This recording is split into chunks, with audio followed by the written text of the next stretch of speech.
Você está no podcast Academia do Agro, dedicado à competitividade do agronegócio brasileiro, com abordagem de temas que fazem parte do seu cotidiano, trazendo dicas e sugestões para o seu trabalho. Vamos juntos!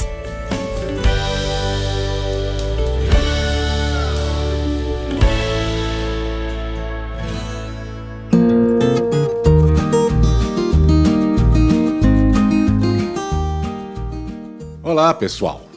Hoje teremos um episódio diferente. Nós iremos comemorar os 3 meses da Academia do Agro no Ar. Já se foram 12 episódios e, como forma de agradecer a todos os nossos entrevistados e a todos vocês, nossos ouvintes, hoje falaremos de um assunto chamado viola. A música toca a alma e o coração. E é interessante como ela faz sentido em momentos diferentes da nossa vida e dentro da rotina nossa do dia a dia. Alguns sempre nos fazem bem, outras nos fazem bem em momentos diversos, mas sempre irão embalar o rumo da nossa história. A música de raiz, ou música caipira, é aquela história cantada que tem começo, tem meio e tem fim. E hoje iremos explorar um pouco dessa intimidade violeira. E vamos conversar com um violeiro de raiz, que na verdade são a expressão de um Brasil interiorano, de um Brasil rural. O nosso entrevistado começou a tocar violão aos 12 anos de idade e logo na sequência, viola caipira. No início da carreira trabalhou para bandas, como produtor, como músico e tocou e cantou em rodeios, além de lecionar viola caipira. Natural de Anápolis, Goiás, é formado em música pela UFG, Universidade Federal de Goiás. Ele, que conquistou o título de O Violeiro do Brasil, já soma mais de 20 anos de carreira, e seu trabalho tem forte influência da música sertaneja, da música de raiz, da música popular brasileira e do country music. Gravou diversos CDs, diversos DVDs e também livros. Já estreou seu show Viola na Arena, que obteve uma média de 96 apresentações anuais, o que lhe rendeu o apelido, por onde passou, de O Violeiro do Brasil. Ele já se apresentou em festivais de São Paulo, rodeios de Barretos, Jaguariúna, já teve turnês internacionais à França, à Inglaterra e ao longo da sua carreira lançou diversos trabalhos. Conosco, Almir Pessoa, voz e viola, estará contando seus casos e sua história. Podcast Academia do Agro. Tá no ar, meu amigo Almir Pessoa, violeiro do Brasil. Cara, que satisfação contar contigo nesse nosso episódio. Fico muito feliz de trazê-lo para os nossos ouvintes, nossos acompanhantes aqui do mundo do agronegócio, o pessoal da área rural. E como a gente sabe, a música caipira, a música de raiz, nada mais é ou é tudo que a gente espera, como uma história cantada que tem começo, tem meio e tem fim. E eu gostaria de começar o nosso bate-papo perguntando para ti, cara, me fala um pouco da sua vida. Quais seriam os seus principais capítulos da sua autobiografia? Como é que começou tudo? Olá, Valdir. Em primeiro lugar, eu fico muito feliz aqui com o seu convite. E nós estamos em profissões irmãs, né? Eu acho que o agrônomo é irmão do violeiro. Nós estamos, assim, sempre falando mais ou menos, falando a mesma língua, às vezes com um idioma um pouquinho diferente ou abordagens um pouco diferentes. Enfim, respondendo a sua pergunta, um dos principais capítulos da minha vida com a viola, logicamente o começo, né? O começo ali eu estava numa folia de reis. E para quem não sabe o que é a Folia de Reis é a manifestação da viagem dos 3 reis magos visitando o menino Jesus, né? E é uma tradição europeia que chegou aqui no Brasil e pegou cunhos mais religiosos, né? Enfim, e eu estava ali naquela Folia de Reis e de repente um cara começa a tocar, um violeiro chamado Jair. E eu olhando aquilo ali fiquei muito impressionado. Eu tocava um pouquinho de violão já na época, eu tinha 17 para 18 anos. E eu cheguei perto do Jair, né, depois que ele terminou de tocar, e falei, cara, o que é isso? Ele falou, isso é uma viola. E eu falei, e como é o nome de quem toca viola? E ele respondeu, é violeiro. Falei, cara, eu quero ser isso, eu vou ser isso, eu escolho ser isso. E ali começou a minha trajetória com viola, né? Eu comecei a colocar cordas de aço no violão para ver se o som ficava parecido e nada, né? E comecei a ouvir insanamente Tião Carreiro e Pardinho, Tonico e Tinoco e mais um monte de referências, até que uma prima irmã me deu de presente uma viola. E aí começou a minha saga, né? Onde tinha um violeiro, eu estava lá correndo atrás e tentando aprender, e não tinha professor lá na cidade que eu morava, né? Eu morava na cidade de Anápolis, é uma cidade grande.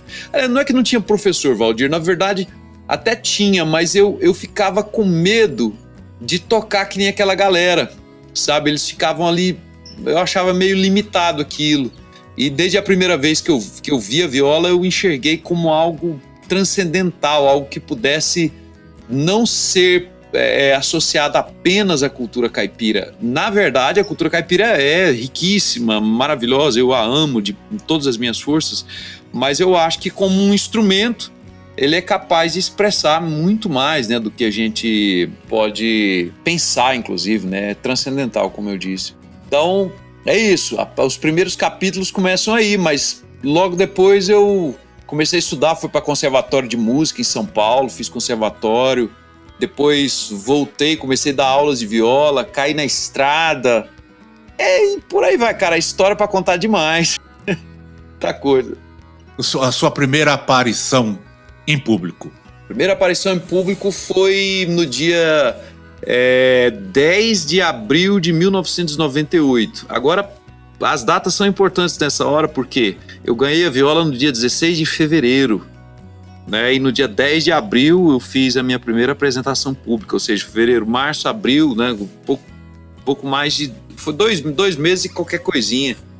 Então, essa foi a minha primeira aparição e para um público muito interessante, que era o pessoal que frequentava a folia que eu ia, né? O prefeito da cidade, sabendo que eu era filho do José Agripe e da Fifia, como o pessoal chama meus pais lá, eles são muito queridos lá na cidade. O prefeito mandou um ônibus, cara, cheio de gente para assistir essa minha primeira apresentação, e foi muito bacana. E, enfim, essa foi a minha primeira apresentação pública, né, em show. E em televisão foi num programa chamado Frutos da Terra. Esse programa já tem mais de 30 anos no ar aqui, no estado de Goiás, né? Então essas foram minhas primeiras aparições em show e televisão. E daí só estrada e só shows? Cara, o começo foi aquela história, né? Daquela tentativa, né? Aquele negócio todo. Eu tive uma parte da minha história lá no começo ainda, em que eu comecei com esse negócio das pessoas virem até o local onde eu fiz o show. Eu comecei a promover meus próprios shows, né? Então eu contratava uma banda e esse pessoal tocava, né? Eu pedia para eles tocarem as músicas do rádio, né? Tipo assim, tudo que estivesse tocando no rádio, eles tocassem. Na época tava rolando muito axé, forró universitário, aquela história toda. Eu falei, vocês tocam tudo isso aí, porque na hora que eu entrar, eu quero fazer apenas meia hora de show e só com música minha. Valdir, às vezes eu escrevia a música à tarde e tocava ela à noite, cara. Então, assim, eu tava numa vibe totalmente autoral, sabe? Eu levei muito a sério aquela história que o Tião Carreiro cita nas músicas, né? Que é violeiro tem que fazer moda. Então, eu levei muito a sério isso e levei as coisas nessa vibe. Depois, as festas, obviamente eu não era um organizador de festas, e então acaba que não deu certo tanto tempo. Durou aí 1 ano e qualquer coisinha. Então eu fui ser violeiro de duplas, eu fui produzir outros artistas, né, e tal. Assim, lógico, dentro das limitações, estamos falando de alguém que estava começando, né?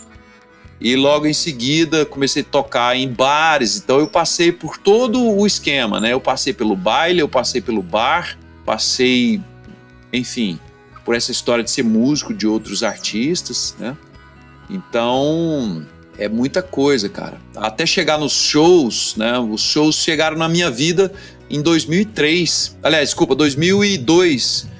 Que por um feliz acidente do destino, eu fui dar uma canja num rodeio e deu certo. Então eu lancei o show Viola na Arena em 2002. No ano de 2003, olha, preste bem atenção, pessoal, eu lancei o show em 2002, quando foi em 2003 eu fiz 97 apresentações, de Barretos a Jaguariúna, passando por Rio Verde, Pará, Mato Grosso, enfim, rodei pra caramba. Mas, cara, e você começou em 1998, pelo que você me disse. Mas você fez um aprofundamento de estudo, de treinamento. Você também se formou em música no Master Arts, não é isso? Na verdade foi o seguinte, eu fiz Universidade Federal de Goiás, né? Eu fiz o curso de música aqui. E depois que eu estava dentro da universidade, convencido por um vizinho meu que é trompetista, que eu não queria de jeito nenhum, falar, fazer faculdade de música, né? Eu sou violeiro, eu sou caipira, né? Ele falou, cara, vai ser bom para sua carreira. E de fato, aí eu fiz Universidade Federal, me graduei e depois eu fiz um mestrado, né? E foi bacana porque isso me levou para os teatros também e me deu cancha para um projeto muito bonito chamado IVAP, né? Que é o Instituto de Viola Almir Pessoa, que vai fazer 5 anos esse ano. Então a junção dessas coisas me tornou um músico arte educador. Então a minha carreira ela é uma fusão disso, ela é uma fusão do cara que está no palco, que de certa maneira interpreta também ali um personagem, né? E na mesma hora está no teatro fazendo show, está dentro da arena, então me deu uma pluralidade de trabalho, sabe? E, Valdir, na verdade é o seguinte, cara, eu nunca acreditei que houvesse meio artista, sabe? Então, quando eu entrei nisso, eu não entrei para perder, eu não entrei pensando que não fosse dar certo. Não, minhas fichas foram todas apostadas nisso, né? Então, com todas as forças, né? Muito estudo. Eu chegava a estudar 14 horas por dia, 12 horas por dia, né? Olha. Então, hoje em dia, pra você ver, eu tô com 20 anos de estrada, né? 22 anos de estrada, e atualmente eu ainda estudo um mínimo de 2 horas por dia ainda, no mínimo. Então, realmente é muita dedicação, é muito, né? Enfim, eu comparo um músico, cara, a um atleta, sabe? Essa comparação eu gosto muito de fazer, inclusive você deve ter ouvido lá uma entrevista que eu fiz com o Felipe Rezende, no podcast DNA de Violeiro, que inclusive eu convido a você, né, e os seus ouvintes a acompanharem. Com certeza. Nas plataformas aí e tudo mais. E a gente comparou, né, o músico a um atleta. Você não vai, sabe, nunca vai ouvir falar do Michael Phelps da vida ficar 2 dias sem a piscina, entendeu? O Pelé na época de jogada dele, não digo Pelé não, cara, qualquer jogador aqui do time aqui da cidade, né? Pode ser um time de várzea, pode ser um time de terra. Ele não vai ficar 2 dias sem a bola. O corredor não vai ficar 2 dias sem. Até o descanso do cara, ele tem a ver com. Até o descanso dele é treinamento. Então, assim, pra mim. Tá, aliás, para mim não, eu vou falar até com uma verdade universal, quem quiser depois um embate, eu posso provar por A mais B. Cara, não existe uma técnica boa em qualquer coisa sem muita tentativa, sem muito erro e acerto, entendeu? Sem muita vontade de trabalhar. Então, não existe, não tem mágica, não tem milagre. O cara fala, eu tenho dom de não sei o quê. Bicho, esquece. Entendeu? Não tem conversa. Cara, nos cursos de gestão, administração, empreendedorismo, parte comportamental, tem uma frase que diz o seguinte: o sucesso, ele é fruto de 99,9% de transpiração e 0,1% de inspiração. Isso serve para todas as artes, todas as ações, todas as profissões.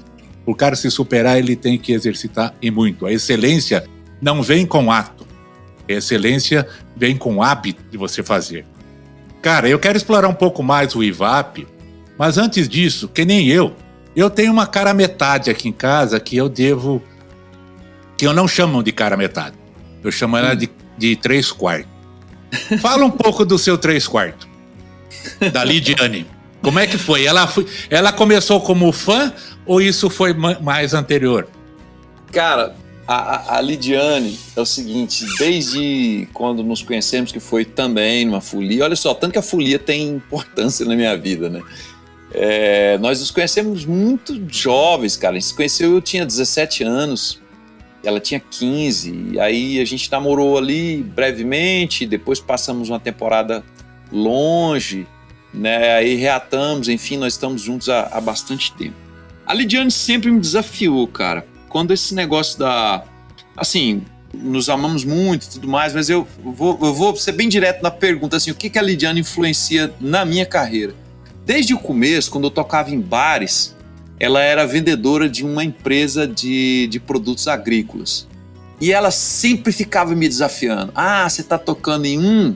Eu vou te desafiar, então, a tocar em 2 lugares por semana, em 3 lugares por semana. E ficava desafiando.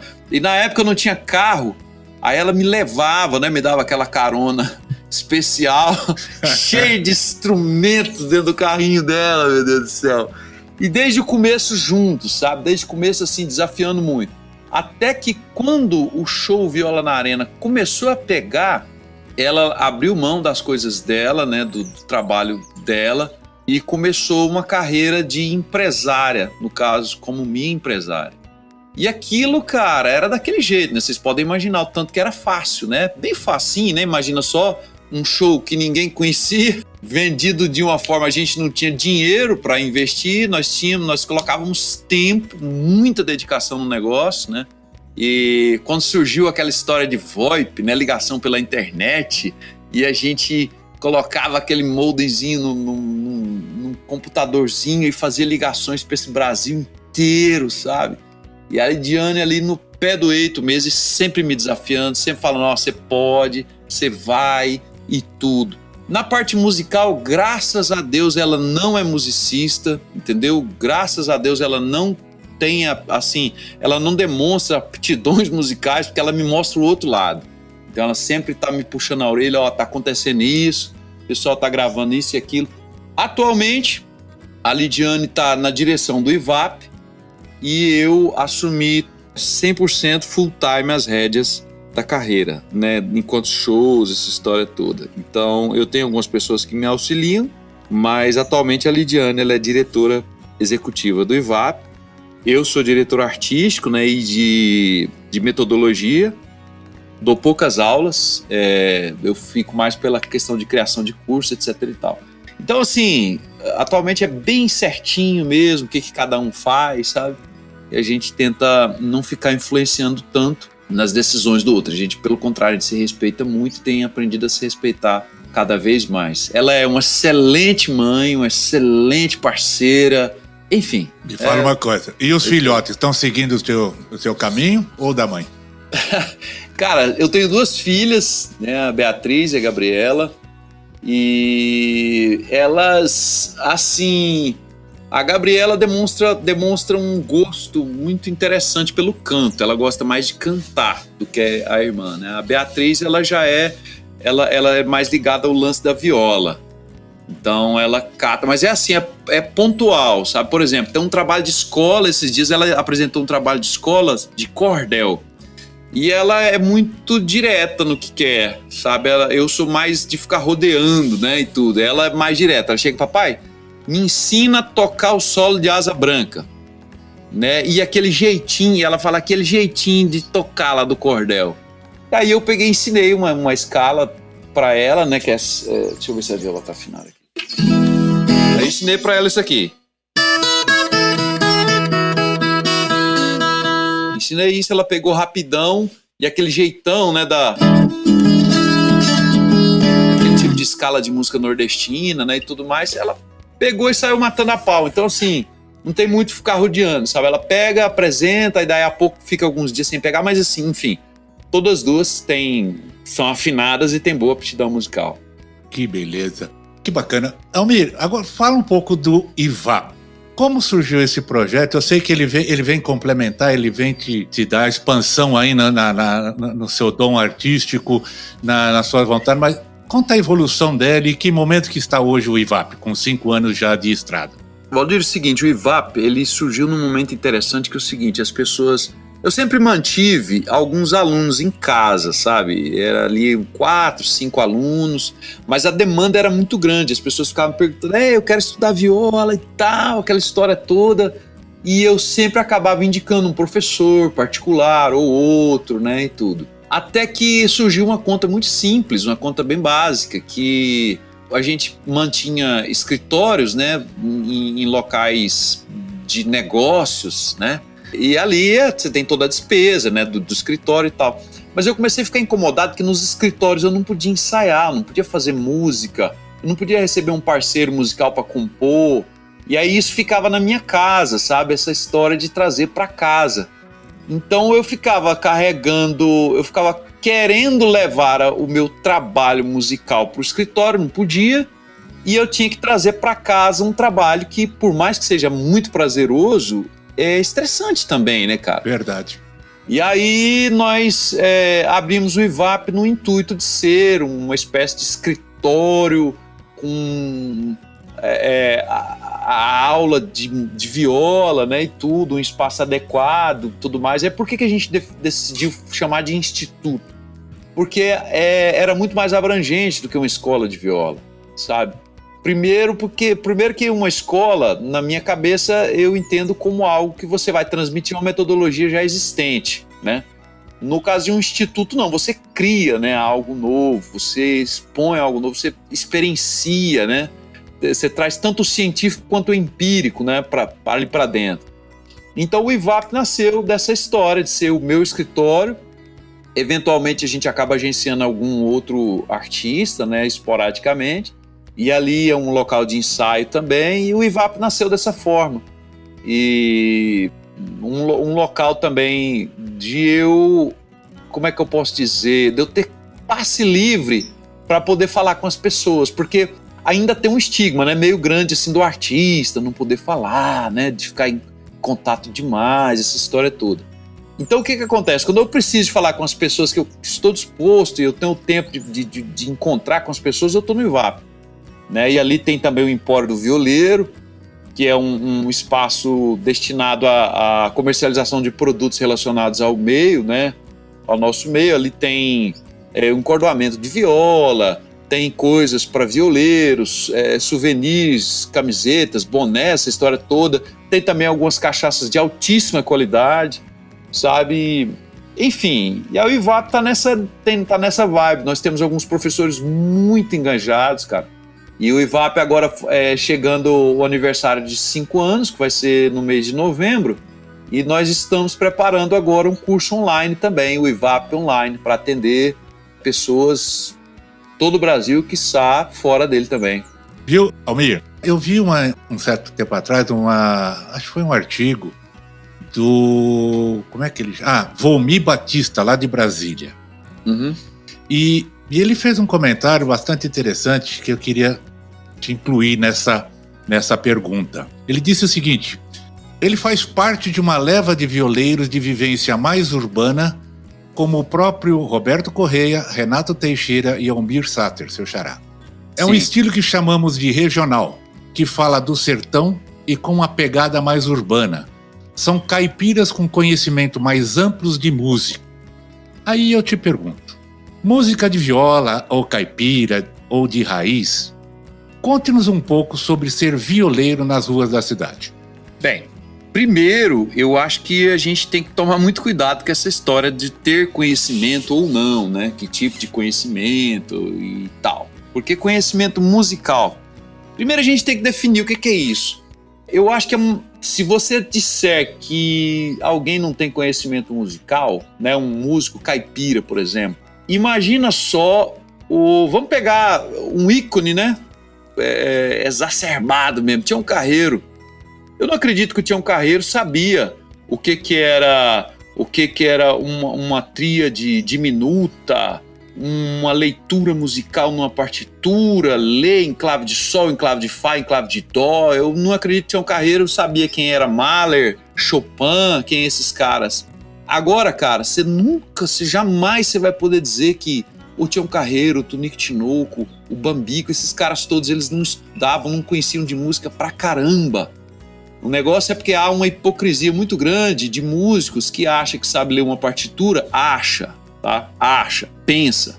Porque a leitura musical mesmo, bicho, Pra ser bem franco mesmo, eu devo conhecer uns 2 que leem pra caramba. E eu devo conhecer mais de 1000 músicos. Entendeu? Então, assim, há uma hipocrisia muito grande das pessoas acharem que tem um conhecimento muito grande, entendeu? E, enfim, a vivência do violeiro urbano. Cara, a viola, segundo também, né, os compêndios, segundo os livros e tudo mais, a viola, ela começou em 1929. As pessoas começaram ali a conhecer o instrumento viola através daquelas primeiras gravações, né, e tudo mais, de discos bancados ali por Capitão Furtado, aquela história toda ali. Tanto a circulação da viola no meio urbano quanto no meio rural, cara, elas sempre aconteceram nos 2 meios. Na verdade, a viola, a coisa de 3 séculos atrás, por exemplo, bem no início, né, da coisa ali e tal, a viola era mais um instrumento urbano do que rural. A viola era mais conhecida do que o violão, né? Era bem mais conhecido do que o violão. A viola veio para o Brasil nas primeiras caravelas, é um instrumento português. Ela é uma fusão de instrumentos árabes com instrumentos ali da Portugal e Espanha, né? Que os árabes, naquelas invasões, levaram instrumentos como o oud, por exemplo, que se fundiu com a guitarra de mão portuguesa e nasceu a viola caipira do jeito que aliás, viola caipira é brasileira, né? Isso já está mais para frente. Nasceu o instrumento de 10 cordas dedilháveis com afinações das mais diversas possíveis, que seria o bisavô, o tetravô da viola caipira. O que acontece? Esse instrumento chegando no Brasil, detalhe, a viola foi o primeiro instrumento com cordas metálicas desse planeta, entendeu? Eram cordas de fios de prata.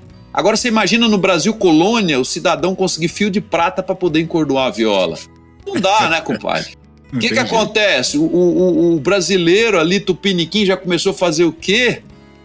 Pegar a tripa do macaco e descobrir que o macaco prego tem uma tripa resistente do caramba. Começaram a fazer corda com a tripa do pobre coitado do macaco. Aí surgiu instrumentos como, vamos lá, viola de coxo, viola de buriti, aquelas violas ali do recôncavo baiano. Aí surgiu viola de tudo quanto é jeito. Agora, aqui ficou mais conhecida, né? É essa viola de 10 cordas, tá? Mas a viola, até coisa de 100 anos atrás, por exemplo, tinham violas de 12, de 13, de 14 cordas, de 9, de 7, né? Então aí hoje padronizou-se, né? Claro que com a entrada, por exemplo, de um Del Vecchio, da vida, né? Aí o pessoal começou a padronizar a viola de 10 cordas metálicas com um corpo semelhante ao do violão, porém mais acinturado, geralmente menor, né? Como essa que você consegue ir numa loja de música hoje e adquirir facilmente. Muito interessante, muito interessante. Obrigado pela aula, cara, fantástico. Podcast Academia do Agro. Cara, hoje eu tenho a minha convicção, eu tenho a minha opinião a respeito. Mas me fala uma coisa. Não dá para dizer que música sertaneja hoje é música caipira ou música de raiz. Concorda? Não, uma coisa, na verdade, acho que ela nem pretende, né? Até esse próprio nome, música caipira, música sertaneja, é rótulo também, né? Isso tudo são rótulos, mas... Tá, mas vamos lá. Eu acho que você queria aprofundar mais a pergunta ou era só isso mesmo? Não, tá. Define para mim música caipira de raiz. Música caipira. Primeiro vamos colocar música caipira e música de raiz. Nesse mesmo acontecimento ali de 1929, nós estamos falando do ápice do êxodo rural, né? Agora você imagina numa cidade que nem São Paulo, né? Por exemplo, as pessoas migrando das áreas rurais para as áreas urbanas. Elas chegaram levando todo um contexto histórico, cultural, filosófico, né? Toda aquela bagagem. Só que nós estamos falando também de uma época que o Jeca Tatu, né, o Monteiro Lobato tinha colocado... Na verdade, o Monteiro Lobato, eu acho que se ele tivesse a condição de voltar nesse planeta, é capaz que ele ia pedir desculpa, porque o Jeca Tatu arrebentou com a cultura caipira em determinado ponto. Porque Mazzaropi também. Ninguém queria ser chamado, né, cara? Ninguém queria ser chamado de caipira mais. O que acontece? Os grandes empresários das gravadoras percebendo isso e percebendo que aquela música que esse pessoal da zona rural tanto gostava e era um público gigante, né, que estava entrando nas cidades, eles falam, cara, esse pessoal gosta demais dessa música, mas nós não podemos chamar eles de caipira, ninguém quer ser chamado de caipira. Então inventou-se o termo sertanejo. O termo sertanejo, então, foi um termo criado pelas gravadoras, né? Vamos lá, Continental, EMI, Warner, aquelas coisas que estavam ali, né? Na época, né? Mandando no Brasil. Então criou-se o termo sertanejo. Algumas duplas continuaram utilizando o termo caipira, né? Algumas turmas bateram o pé, mas outras enveredaram com essa coisa do sertanejo e mandaram o braço. Aí começou-se as misturas, né?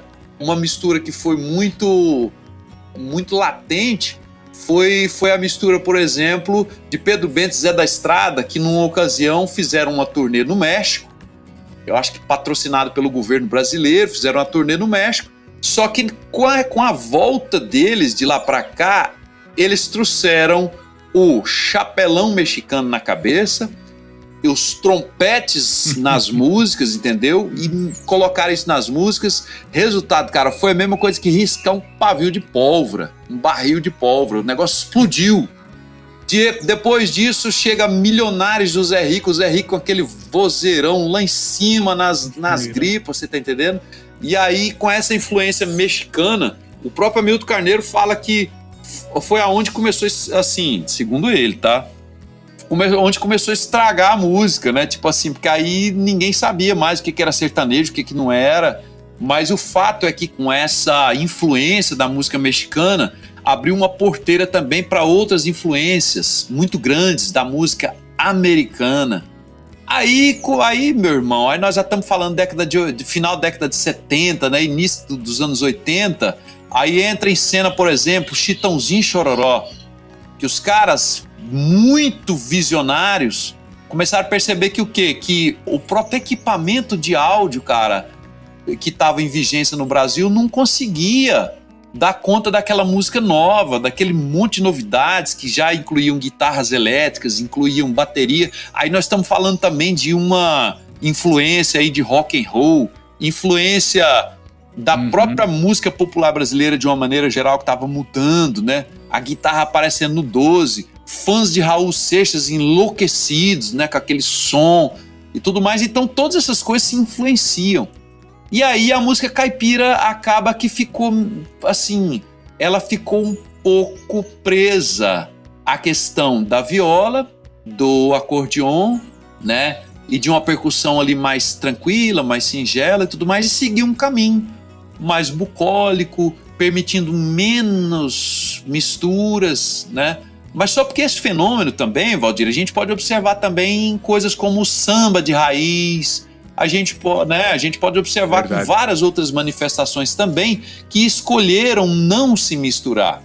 Então eu acredito que a música, para mim, a música caipira é essa música que não se misturou tanto, tá? Ela permitiu mistura até um determinado ponto, até ali nos primórdios, né?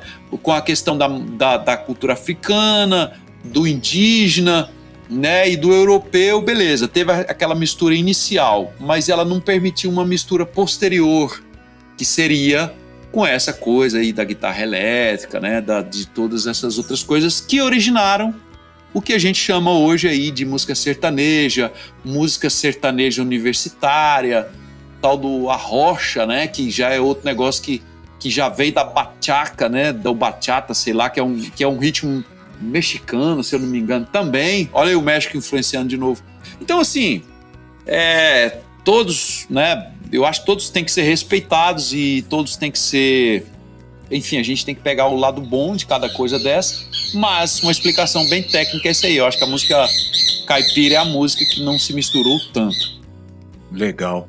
Almir, nós já estamos chegando mais próximo aí do nosso finalmente, mas eu queria dar duas ou três perguntas para te fazer.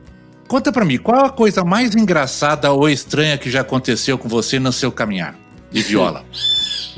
Cara, mais estranho, bicho, aconteceu muita coisa estranha. Escolhe uma. Caraca, meu. Ah, bicho. Tem um negócio que foi um fato que eu fiquei meio encabulado. Eu contava uma simpatia, uma brincadeira, né? Porque a viola, ela tem muita lenda, né? História do cidadão fazer pacto com o capeta pra tocar esse negócio. E é engraçado que eu vou até fazer um adendo aqui. Em 1998, a revista Guitar Player, que é o maior compêndio, né? A maior revista de guitarra do mundo, ela lançou uma matéria, cara, fazendo comparações entre as lendas da viola e da guitarra. Então tem muita lenda que é parecida, sabe? Enfim, e aí eu contava uma história que é uma história de um pacto que o cidadão tinha que ir num túmulo fazer uma simpatia para aprender a tocar viola e tudo mais. E a minha mãe, cara, vivia dizendo para mim, meu filho, não fica falando esses negócios de túmulo, disso e aquilo e tudo mais, né? E isso não é legal, né? Aquela história toda, né?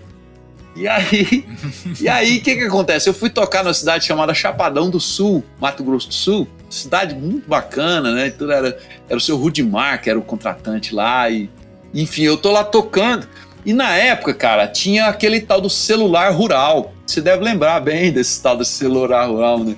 Deve ter te salvado de altas, né? Mas o celular rural nada mais é do que um telefone sem fio de altíssimo alcance, né? Na verdade, né? Era uma base, né, que ficava na cidade, emitia um sinal de rádio, né, que pegava naquele aparelho.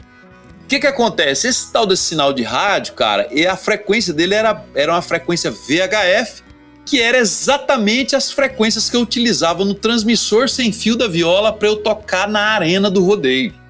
O que acontece? Eu tô lá bem contando o caso, eu vou até contar o caso aqui para vocês, né? Eu vou contar, é mais ou menos assim. Para se aprender a tocar viola, primeiramente é necessário descobrir onde está enterrado um grande violeiro. E na sexta-feira da Paixão, à meia-noite, você vai até o túmulo desse violeiro, pule o muro do cemitério, né, sozinho. Chega até o túmulo do violeiro, coloca ali a sua mão direita e peça: eu quero aprender a tocar viola.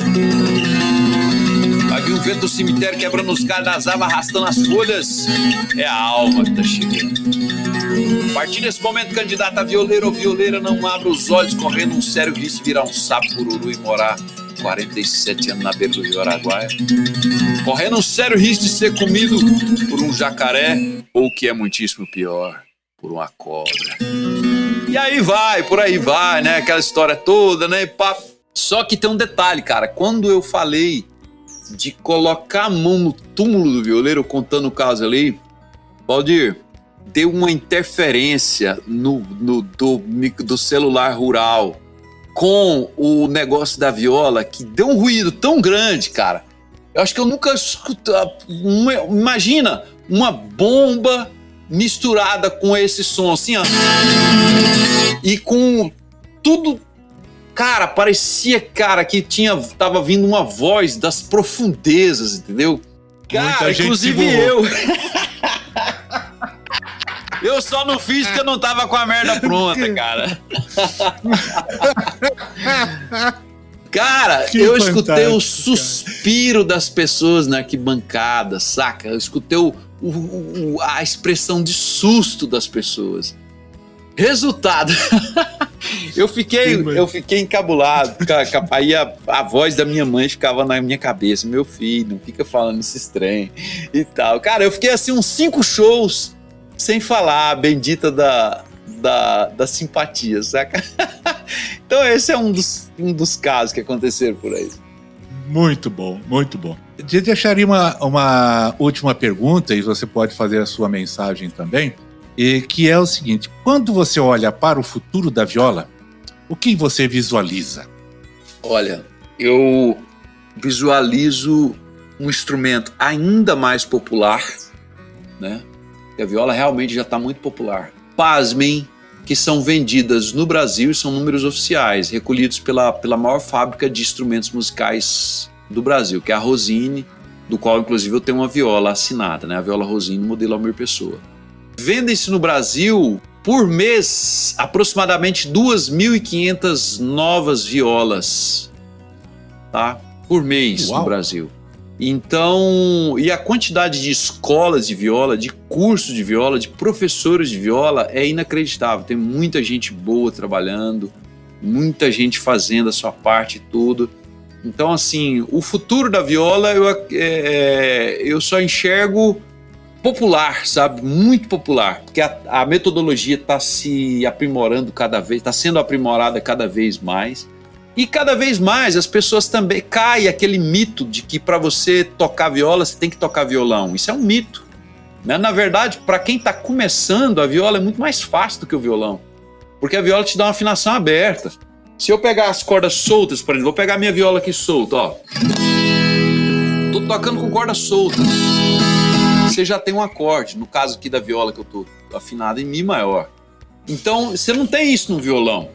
Eu não tô querendo desanimar quem tá de repente querendo tocar violão, não é nada disso. Mas a viola, na primeira aula você sai tocando ali alguma coisinha, entendeu? É como se fosse um namoro ali, aquele namoro no começo, não te exige de muito nada, né? E tudo, você vai achando bom, pá, e tudo, e vai entrando, daqui a pouco ela te dá o bote. Almir, você sabe que esse seu comentário me trouxe a lembrança. Nesse último show que você realizou aqui na chácara, no Meia Ponte, aqui do seu sogro, né? E eu tive o privilégio, eu e a patroa, de participarmos, e eu vi seus alunos, o aluno da IVAP, e eu fiquei realmente impressionado. Garoto aí de 16, 14, 15, 16 anos, muitas meninas ali em dupla, fazendo solo, e assim, com aquele pessoal mais já errado, né? O pessoal já do 6.0 para frente. E eu fiquei, olha só, como essas coisas se disseminam, e bem em conta o que você disse, né? Pela facilidade, pela atratividade, hoje realmente a própria parte tecnologia, som, áudio, gravação, tudo facilita também. Hoje você pode fazer aula virtual, por que não? Você pode gravar seu som, ouvi, errei aqui, vamos fazer de novo, diferente de épocas anteriores, né? Então, realmente, fiquei muito surpreso com a aderência, né, que o instrumento tem causado e o crescimento, né, natural que a música tem, que a viola tem provocado. Almirzão, obrigado. Deixa aí para você a última mensagem. Valdir, muito obrigado, cara. Obrigado a você pelo espaço, maravilhoso mesmo. Deixo um grande abraço a toda a moçada envolvida com o agronegócio, enfim, todos os seus ouvintes, tá? Deixo aquele grande abraço, meu amigo, muitíssimo obrigado pelo espaço. Eu te agradeço, esse espaço sempre estará à sua disposição e espero encontrá-lo em breve, ao vivo, em cores e sem a internet. Valeu, meu irmão, até mais. Com temas expressivos e dinâmicos, esse intercâmbio semanal visa oferecer um melhor desenvolvimento em suas habilidades profissionais e nas atividades e práticas do seu cotidiano. Somos da Academia do Agro, o podcast para todos aqueles apaixonados pelo agronegócio. Te aguardamos no próximo episódio. Até lá!